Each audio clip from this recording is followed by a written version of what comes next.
Hello, my friend. So I had the opportunity to listen to the Bitfarms investor presentation. I hope if you're a shareholder, you had the opportunity to check that out as well.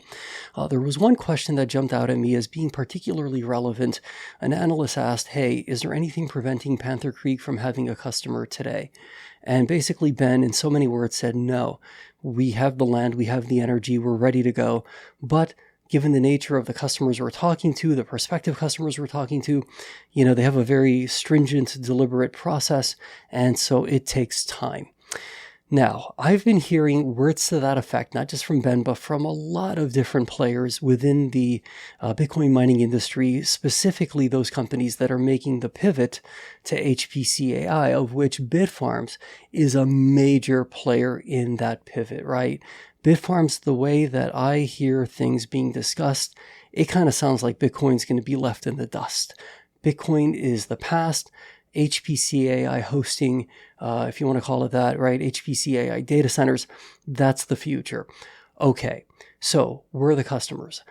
TeraWulf is going to be having an investor presentation tomorrow. I'm going to be listening to that very carefully. The best thing that could happen to Bitfarms is if we find out that TeraWulf has sold out the entire capacity that they've got at Lake Mariner, and that a bidding war ensued, and that they finally selected who they wanted to work with. And now they are going to be completely focused on just building out the rest of that site. That's the very best thing that could happen to Bitfarms, because it then means that there's less optionality for prospective customers. Maybe now Panther Creek becomes a little bit more interesting. Maybe some of these companies that would typically have a 6 to 12 to 18 month or whatever deliberative process they want to have, maybe the board says, you know what, guys, hey, we got to make a decision quick because we're not acting in isolation here. There are other companies that are also in a deliberative process. And if our deliberative process led by a platoon of attorneys takes, a bazillion years, we may lose out on the opportunity to lock in a site that we intuitively sense and know is a good site. We've done some basic due diligence, probably more than a basic amount of due diligence. Let's just act. Let's get a term sheet out. Let's pencil it in. Let's come to an agreement with Bitfarms. Let's get ourselves locked in so that we don't find ourselves locked out. Listen, having graduated from law school, I am not dismissing the importance of a deliberative process.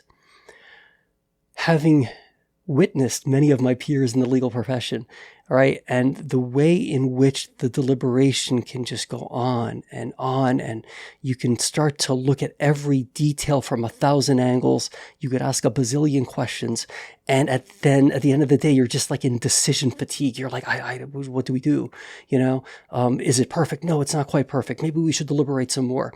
Whereas I think a company that can, say, look, we're not going to get to 100% certainty as to whether one site is preferable to another. But to the extent we can reach 80% certainty, right? 85% certainty. Yeah, you know what? Hey, look, we're a big company. Hey, look, we're used to making decisions that sometimes don't work out, right? Hey, we've got shareholders that we're accountable to. Yeah, we want to do well by our shareholders. But how would we feel as a company if we're having to tell our shareholders, you know what, we deliberated so deeply, so robustly, so in such a lengthy a process, right? That, hey, we have nowhere to go. We wanted to build HPC data centers, right? Or we wanted to co-locate our AI chips and our compute machines in data centers, but because we deliberated so much, we have nowhere to really put them anymore. Guys, if you're a hostage, all right, I'm speaking specifically now to hostages. Like, what are you talking about, dude? Hostages. I've spoken to a lot of Bitfarms shareholders who tell me, in so many words, they're like, man, if the stock just got to fill in the blank with the stock price, I'd be out. I'd kind of either break even, make a little bit of money. Oh God, I just want to get out of this thing. I've had those conversations. And I'm not oblivious to the fact that you very well may be a hostage. I think there's a much smaller group of people involved with Bitfarms who maybe got in when it was under $1, or, you know what I mean? And are now just kind of looking at this as, hey, I'm willing to ride this proverbial surfboard, right, on this wave to see what happens with Bitcoin, to see what happens with the HPC AI stuff. But for a lot of people, man, it's just like, damn, if this stock could just get back to something close to what I paid for it, I could get the heck out of this thing. And so if you're a hostage, I think that there was a lot to be taken from the investor presentation that would give me, certainly, if I were in that position, a lot of confidence that the company is stable, right? Jeff Lucas, he specifically mentioned, if I'm not mistaken, correct me if I'm wrong, that the company's basically making, generally speaking, about $8 million above and beyond what's needed to cover, operating expenses on a monthly basis. So in response to a question, hey, are you guys going to do more share buybacks? Well, yeah, maybe. And maybe it will come from that roughly $8 million per month that's being generated. There are other, CapEx needs that need to be addressed. The project at Panther Creek, listen, I think at the end of the day, man, hey, we can have announcements about civil works projects. We can have pictures that I take or that others take of bulldozers, cutting down trees and, fixing up the land. We can see all of this beautiful stuff happening. But at the end of the day, we need a customer to say, look, we don't need to wait until everything's built 3 years from now, 5 years, whatever, hey, we're willing to say, yes, we're going to step up. We want what's going to be built. By the way, is there a way to accelerate the speed at which it's built, right? Because maybe we don't want to wait 3 years or 2 years, right? Is there a way to speed this process up? Are humans sufficiently, do they have sufficient ingenuity, motivation, drive, to actually get stuff done a bit faster? Maybe. Again, these are very complex projects. We're not building a shed in Bob's backyard. You know what I mean? Hey, this is some serious stuff that's being built. I get that. I also sense that there's a window of opportunity that is not going to stay open indefinitely. Things change. Economy rolls into a recession. Suddenly spending plans are being questioned. The deliberative process that has been ongoing now, it's now we have to contend with the fact that the economy rolled over.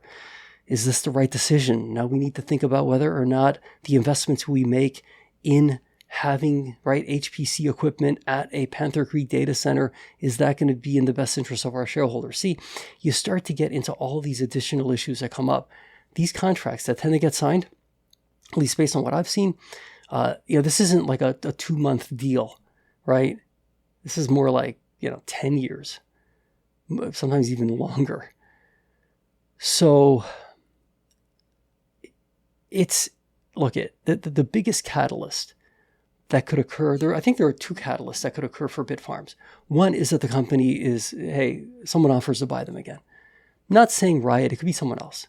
Look, why don't we just buy you? We'll come up with a number. And I'm convinced there are a lot of shareholders out there that are yeah, man, if it's just a little bit above what I paid for it, I'll take it. I don't care, man. I'm not looking for highest value. I just want to get out. I want to be, made whole. And I'm not making light of that, but because I get what that feels like, right? Sometimes. That's one possibility. The second possibility is that all of a sudden, as I'm suggesting, you have one of these potential customers say, hey, what are we going to do? Deliberate ourselves to death? Let's just make a freaking decision already. If we like Panther Creek, why would we want to lose out to another potential, a competitor who, again, I get, dude, no one's saying make a decision in 10 minutes. But dude, 10 fucking months? I mean, what hello? 15 months, 20 months? How long does it take to make a decision? I mean, and I respect that there's process and procedure, but if you're competing for a finite resource, isn't there a competitive disadvantage to deliberating to the point where you literally lose out on the opportunity? So that's the second catalyst. A company decides, what are we doing? Let's just fight. Let's just sign on the dotted line. Let's get a term sheet together. Let's get Ben into a room. Let's get our boards together, whatever it's going to take. Let's just come up with a deal that works for everyone. I think that could be a serious catalyst for shares of Bitfarms. I really do. Third catalyst is Bitcoin. If we really see Bitcoin meaningfully rally into the second half of, we already are in the second half of 2025, but if we really start to see it meaningfully rally, 150,000 a coin, maybe 175,000 a coin, I think the draft effect, right, will pull shares of Bitfarms up. Remember, Bitfarms still has a very sizable Bitcoin mining operation that is highly leveraged to hash prices. So those are the three catalysts. You can take your pick as to which you believe has the highest probability of pushing the stock higher. Hey, maybe it could be a combination of a couple of those. Look, I'm grateful that I loaded up with some shares. I think my average price is like 90 to 95 cents, somewhere in there. I don't know that I'm going to really be adding any more shares. Again, this is very, very speculative, highly speculative, because there's a lot of, as Ben said, hey, this is an execution game.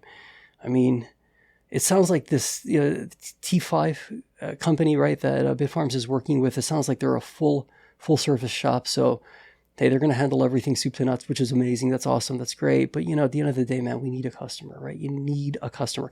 TeraWulf needs to get a customer, right? I mean, they have a customer, to be fair, but they need to get either that same customer to say, okay, we like what we're seeing, we're going to take even more of your capacity, or they need another customer to step in and say, hey, we'll take the rest of it.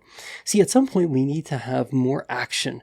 And maybe it's just going to take one or two announcements being made for other companies to be like, oh, damn, we can't deliberate another 18 months. We need to make a decision now. See what I mean? It's like, hey, we love the deliberative process. We respect it. We honor it. We want to follow it, but we can't follow it to the detriment of our shareholders, in the sense that we have nowhere to put our equipment, to the extent we are serious about placing, high performance, computational devices, AI type chips, stuff like that. You know what I'm talking about, right? All that stuff. Hey, if we're serious about having a home for it, then we need to take action. So that's where we're at. Those are the three catalysts, as I mentioned. And, I'm optimistic, but I'm not betting the farm on this or anything else, because it's very, very speculative. So, okay, my friend, maybe that's not the super energized, like hyperbolically positive kind of commentary you wanted to hear. I am positive on Bitfarms. I am confident that there is a meaningful future for Panther Creek.